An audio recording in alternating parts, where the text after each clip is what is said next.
நானாக பெரிய பணக்காரனாக ஆனதற்கு பிறகு என்னுடைய உம்மா என்னுடைய வாப்பா வருகிறார்கள், வந்து சொத்தெல்லாம் அபகரிச்சுட்டு வெளியில போடா என்று சொன்னால், அந்த நிலைமைக்கு நீ தள்ளப்பட்டால் கூட உன்னுடைய தாய் தந்தையர்களை நீ வேதனைப்படுத்தக்கூடாது. அல்லாஹ் அக்பர். இன்றைக்கு பார்க்கிறோம் ஒரே புகார், எங்க போனாலும் புகார். அத்தா ரஜுலுன், ஒரு மனிதர் ரசூலுல்லாஹ் இடத்திலே வருகிறார். யா ரசூலல்லாஹ், நான் அதிகமாக சம்பாதிக்கிறேன் யா ரசூலல்லாஹ், என்னுடைய தந்தைக்கு கொடுக்கிறேன். எனக்கு தந்தையினுடைய மதிப்பு இல்லாம போயிட்டு, இந்த கண்ட நாடகங்கள் படங்களை பார்த்து பார்த்து செத்துட்டு உள்ளம் எல்லாம். நீங்க என்ன நினைப்பு? தந்தைனா ஏதோ பெத்து போட்டாரு, வளர்க்கணும், காசு தரணும், நம்ம பெசாட்டு வளரணும். எங்களுடைய வாழ்க்கையில அவர்கள் மூக்கை நுழைக்க கூடாது. நாங்களாக படிப்போம், நாங்களாக முன்னேறுவோம், எங்களுடைய வாழ்க்கையில் தலையிடக்கூடாது. இன்றைக்கு உள்ள மகன்களுடைய லட்சணம் எப்படி? தந்தை என்று சொன்னால் எங்களுடைய வாழ்க்கையில் எதுவும் பேசக்கூடாது, எங்களுடைய வாழ்க்கையில மூக்க நுழைக்க கூடாது. நீ ஏன் இதை செய்யற, நீ ஏன் இதை செய்யல என்று எந்த கேள்வியும் கேட்கக்கூடாது. தந்தைக்கு மதிப்பை பாருங்கள். அல்லாஹ்வுடைய தூதரிடத்திலே ஒரு சஹாபி வருகிறார். அத்தா ரஜுலுன், அபூதாவுதிலே வரக்கூடிய செய்தி. ஒரு மனிதர் அல்லாஹ்விடத்திலே வந்தார். சொன்னார், யா ரசூலல்லாஹ், நான் சம்பாதித்து சம்பாதித்து சம்பாதித்து என்னுடைய தந்தைக்கு கொடுக்கிறேன். என்னுடைய தந்தை அந்த சம்பாத்தியத்தை வீண் விரயம் செய்து கொண்டிருக்கிறார். இப்பொழுது நான் என்ன செய்ய யா ரசூலல்லாஹ்? என்னங்க, சம்பாதிச்சு சம்பாதிச்சு சம்பாதிச்சு நான் என் தந்தைக்கு கொட்டுறேன். அவர் என்ன செய்யறாரு? வீண் விரயம் செய்கிறார். யா ரசூலல்லாஹ், நான் என்ன செய்ய? அல்லாஹ்வுடைய தூதர் சொன்னார்கள், உன்னுடைய சம்பாத்தியமும் சரி, நீயும் சரி, அதனுடைய முதல் உரிமை உன்னுடைய தந்தைக்கு தான். அவர் போக மிச்ச மீதியை வச்சிட்டு இருந்தால் நீயும் உன்னுடைய குடும்பம் அனுபவித்துக் கொள்ளுங்கள். அல்லாஹ் அக்பர். இன்றைக்கு தந்தை தாய்களுடைய மதிப்புகள் எல்லாம் இந்த பணத்தை சம்பாதிக்கக்கூடிய இந்த உலகத்திலே மறக்கப்பட்டதாக, மறக்கடிக்கப்பட்ட ஒரு சூழ்நிலையிலே வாழ்ந்து கொண்டிருக்கிறோம். அல்லாஹ் பேசுகிறான், அல்லாஹ் பேசுகிறான். ஒரு தாய் ஒரு தந்தை இடத்திலே எப்படி நடக்க வேண்டும், ஒரு மகன் ஒரு தாய் தந்தை இடத்திலே எப்படி ஒழுக்கமாக இருக்க வேண்டும் என்று அல்லாஹ் பேசுகிறான். சூரத்துல் இஸ்ரா. இந்த வசனத்தை நான் ஓதுறேன், ரொம்ப மட்டும் கேட்டிருப்பீங்க. இந்த வசனத்தை ஓதினதற்கு பிறகு என்னுடைய வாழ்க்கையிலோ உன்னுடைய வாழ்க்கையிலோ உங்களுடைய வாழ்க்கையிலோ நம்முடைய தாய் தந்தை இடத்திலே இப்படி நாம் நடந்திருக்கிறோமா? சூரத்துல் இஸ்ராவிலே அல்லாஹ் பேசுகிறான்.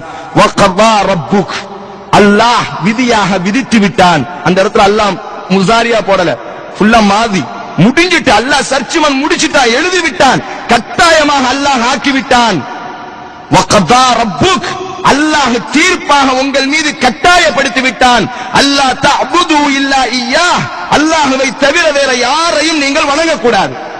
அதே சமயத்தில் வபில் வாலிதைனி இஹ்சானா, உங்களுடைய தாய் தந்தையரிடத்திலே நல்ல முறையில் நடக்க வேண்டும். நல்ல முறை என்றால் என்ன? அல்லாஹ் குர்ஆனோடு தொடர்பு இருக்கக்கூடிய அன்பர்களுக்கு தெரியும். தொழணும் என்றுதான் சொல்லுவான். தொழுகை அல்லாஹ் கற்று தந்திருக்கிறானா? தக்பீர் கட்டணும், நெஞ்சில கட்டணும், கையை ஆட்டணும், இப்படி அல்லாஹ் எங்க கற்று தந்தானா? ஜகாத் கொடுக்கணும் என்றுதான் பேசுவான். ஜகாத்தை அல்லாஹ் கற்றுத்தர மாட்டான். ஹஜ் என்று பேசுவான், உம்ரா என்று பேசுவான், நோன்பு என்று பேசுவான். ஆனால் இந்த இடத்திலே ஒரு மகன் ஒரு தாய் தந்தை இடத்திலே எப்படி நடக்கணும் என்று அர்ஷினுடைய இறைவன் நமக்கு கற்றுத் தருகிறான். உன்னுடைய தாய் தந்தை இடத்திலே நல்ல முறையில் நடக்கணும். எப்படிப்பட்ட நல்ல முறை தெரியுமா? இம்மா யப்லு அன்ன இந்தகல் கிபர அஹதுஹுமா அவ் கிலாஹுமா ஃபலா தகுல் லஹுமா உஃப்.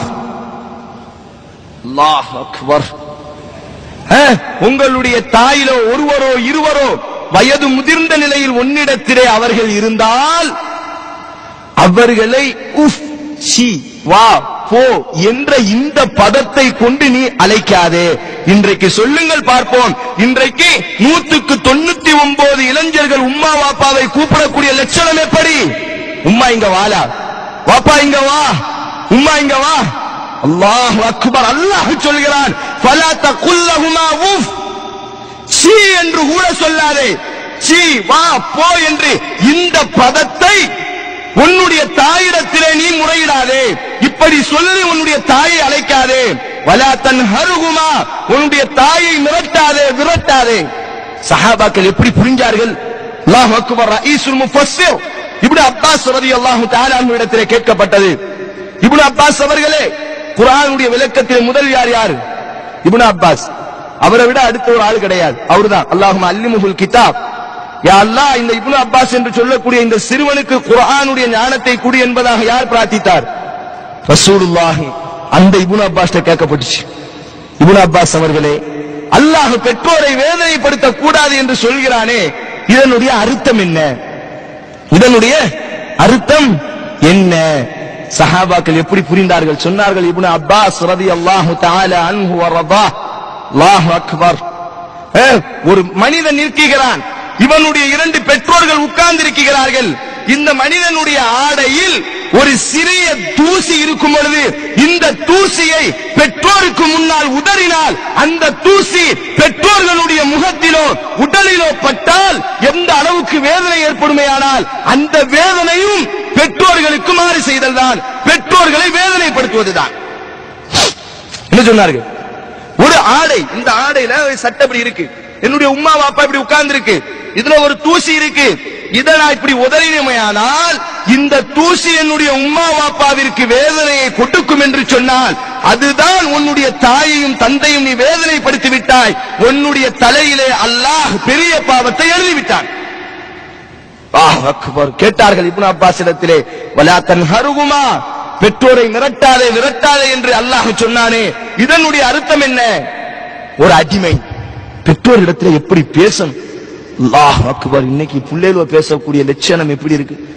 இன்னைக்கு மகள்கள் உம்மா வாப்பாவிடத்தில் பேசக்கூடிய முறை எப்படி இருக்கிறது? இப்னு அப்பாஸ் கற்றுத் தருகிறார் எப்படி உம்மா வாப்பாட்ட பேசணும் பாருங்க. கேட்கிறாங்க, பெற்றோரை மிரட்டாத விரட்டாதன்னு சொல்லி அல்லாஹ் சொல்றானே, இதனுடைய அர்த்தம் என்ன? சொன்னார்கள் இப்னு அப்பாஸ், ஒரு அடிமை இருக்கிறான், ஒரு அடிமை. இந்த அடிமையினுடைய எஜமானன் ரொம்ப கரடு முரடானவன், ரொம்ப கோபக்காரன், ரொம்ப பயங்கரமானவன். இந்த அடிமைக்கு, இந்த எஜமானனுடைய அடிமை ஒரு தவறு செய்து விட்டால், புரியுதா உங்களுக்கு? ஒரு எஜமானன், ரொம்ப மோசமான எஜமானன், கரடு முரடான எஜமானன், ரொம்ப பயங்கரமான எஜமானன், இவனுக்கு அடிமையாக இருக்கக்கூடிய ஒரு அடிமை ஒரு தவறு செய்து விட்டதற்கு பிறகு அந்த எஜமானிடத்தில் எப்படி பேசுவானோ, எப்படி நிற்பானோ, இதே போன்றுதான் ஒவ்வொரு தாய் தந்தை இடத்திலே ஒவ்வொரு மகனும் பேச வேண்டும், நிற்க வேண்டும். நான் இன்றைக்கு எப்படி நான் பேசிக் கொண்டிருக்கிறோம், சர்வ சாதாரண நினைக்கிறோம். பின்னாடி இன்ஷா அல்லாஹ் ஹதீஸை எல்லாம் நான் சொல்கிறேன் பாருங்கள். அப்ப அல்லாஹ் அப்படி நீங்கள் பேச வேண்டிய நிலைமை ஏற்பட்டால் வகுல்லஹுமா கௌல